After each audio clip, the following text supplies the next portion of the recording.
Are we living in a simulation? Probably not. But my latest obsession is the virtual reality industry, or better known as just VR. For a while, I honestly never thought too much of it. I mean, it's alright, it looks kind of fake, boring, you know, you're standing in one spot, so how real could it actually feel? But turns out, whether it's through the use of treadmills, sliding shoes, or just having a bigger space to play, there are actually ways to play VR while walking, jogging, and running in real life. And by the way, I just want to preface this video by saying any brands or companies that I talk about during this video are currently not sponsoring me, and I just want to point out, please don't make fun of me. I do look like Rudolph the Red-Nosed Reindeer today. I'm not sure how to deal with this. My first experience, which I think everyone should at least try once, was at this public VR location called Zero Latency. You might have heard of them, you might have not, but tell you what, they are a little bit pricey, but definitely a great place to start your VR journey if you haven't done anything VR ever. The way they operate is you pay anywhere from $35 to I think $55 a person per game, or if you're smart like me, you get a day pass, which costs $75 for the whole day, and which I mentioned might seem like a lot, but it's definitely well worth it once or twice.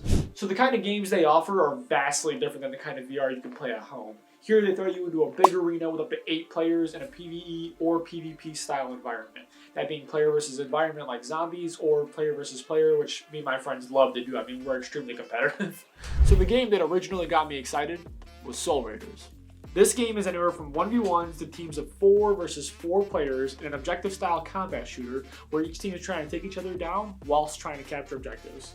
Whether it's a floating ball you have to push to the other side or capturing energy pillars while trying to dodge enemy fire, this game is extremely fun and I was extremely good. Especially considering you have game chat to coordinate with your team, which just a heads up, most VR headsets aren't compatible with external headphones or external microphones, so this is a major plus. Now, imagine my disappointment when I found out there's virtually no other game like this with almost any other company, much less for private use in your own home. Zero Latency has a total of 6 or 7 games, I think, and only one player versus player shooter. And no plans of making another one anytime soon. Apparently there isn't a big enough market for that or whatever, but I'm pretty sure gaming was built on the competitiveness of player versus player games. But then again, what do I know? So that's when I got the idea to make my own VR arena. But the only way to do that is by either paying huge franchising costs and licensing fees or creating your own game, and I'm very clearly not skilled or qualified enough to do that. So I came across companies like Virtual Arena, which even gave you a whole arena you could put together included in the cost, but it was still a ton of money. And then I came across Esports Virtual Arena. They had a couple games and one that looked very promising. 4 syllables. After H Battle Arena. Now they use this game in professional events, tournaments, and leagues, and I was ecstatic. Finally, something new. With Soul Raiders getting old and costing a lot of money for the same 3 maps, 1 gun, and same destroying my friends and winning every single time, this was amazing news. Immediately I began watching pro videos, studying up, getting ready, only to find out they only have 1 location in the US, and it was in Texas. Keep in mind, I live in New York. The rest of the locations and where all the tournaments take place are in other countries like France, Germany, Spain, all in other continents like Europe, just not anywhere near me. But there's hope. After H was on Steam. So maybe I still could get those private tournaments with my friends. Different guns, different maps, different game modes, a whole different world. While still getting that exhilarating version of VR that initially drew me to the industry.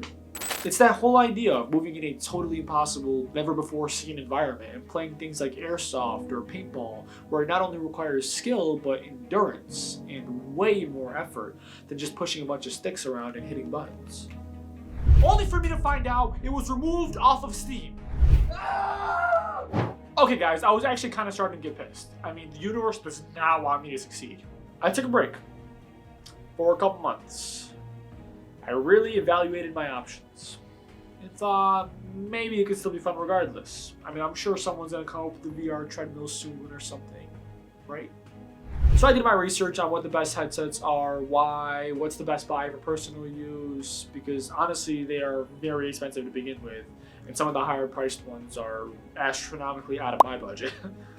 And for me, out of everything, I personally believe the Quest 3 is a great place to start and stay for a while, until things like the big screen VR become a little bit more affordable, or until I win the lottery, or until you guys leave a like and subscribe on this video. I'd really appreciate it. Help me out.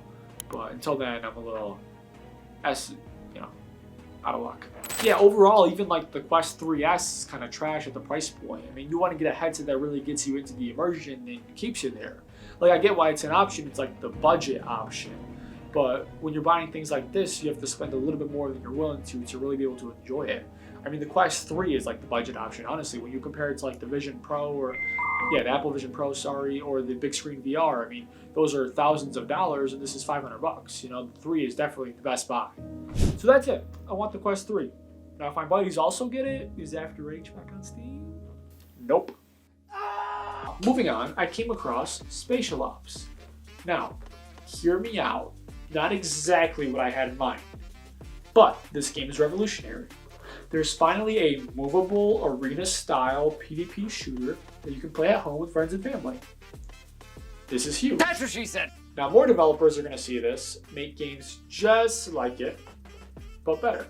I mean, there is Space Pirate DX, which is a one-player versus one-player arena-style shooter, which is actually virtual reality, like Soul Raiders or After H, while Spatial Ops is more, I guess, mixed reality, in a sense is the term, because, you can make your own custom maps and place virtual objects over real ones to make it seem less, but you are still playing in your living room or in your basement or, unless you have a huge house. Even then, it's still not the same. Now, I do recommend you try this out. Spatial Ops is pretty cool, and if you're creative, you can make some pretty cool custom maps. You can get a bunch of different guns and options, but I can imagine this might get old. I mean, if you're in your backyard, how many custom maps can you really make back there, Like, I want to be fighting my friends in some futuristic city or space or whatever the case, not basically play Nerf guns in my living room. Like, don't get me wrong, I used to love Nerf guns, but I like paintball more now. It's similar, but different. As it stands, the original company who made the Omni treadmill prototype that we see in Ready Player One, the Infinitec, is currently not for sale, but they are working on ways to make them available for personal use. Your best bet would be trying something like the Catwalk C2, which already has working versions of their VR treadmill out for sale now, but they're warning it's not really a treadmill, you're more or less sliding around on a slippery surface. As far as the Infinitec, we are a ways away though, unfortunately. Speaking of the Catwalk C2, let's keep in mind this is at a crazy price point at about $1,000 right now, which is double the price of a Quest 3. I honestly won't even mention those prototype slippery treadmill like rollerblade shoes because no. And while the Quest 3 did just get reduced to that $500 price point, I think it was at $650 prior, after all the accessories you're gonna need, like an elite strap and charging base and games, it's gonna cost you around $1,000 anyways. I think to cut corners and make the Quest 3 a little bit more affordable than those higher priced $1,000 headsets, they did have to make the head strap really cheap amongst other things.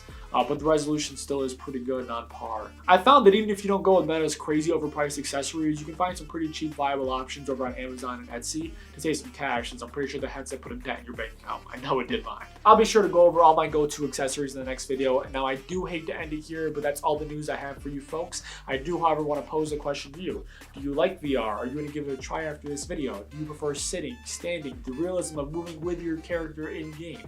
Leave a comment down below, subscribe, and I'll do more videos just like this. As always, I'm Mar. Thank you so much. See you next time. I would do anything to be a superstar. It's easy with the heat.